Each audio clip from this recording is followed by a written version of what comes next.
শিলিগুড়ি ২ নম্বর ব্লকের জগন্নাথচক গ্রামে রয়েছি। এখানে স্কুল ছাত্র সৌম্যদীপ মণ্ডল একটি কচ্ছপকে বিপন্ন অবস্থা থেকে উদ্ধার করেছে।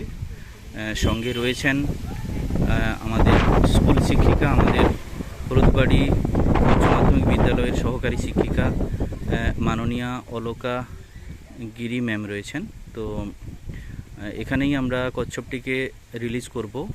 সৌম্যদীপকে অনেক ধন্যবাদ, এবং সৌম্যদীপ যে বিষয়টা সবার সামনে তুলে ধরতে চাইছে যে এই কচ্ছপ যেন তার বন্ধু বান্ধব, তার পরিচিতজনেরা এই ভিডিও যদি তারা দেখেন, তারা যেন তাদের কাছে যেন এই বার্তাই পৌঁছয় যে কচ্ছপ আমরা কখনোই খাবো না, কচ্ছপ আমরা ধরবো না, বন্দি করব না।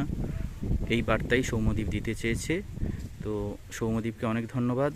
আমরা নিশ্চিতভাবে বিভাগীয় অনুমতি নিয়ে এটিকে একটি নিরাপদ জলাশয়ে মুক্ত করব।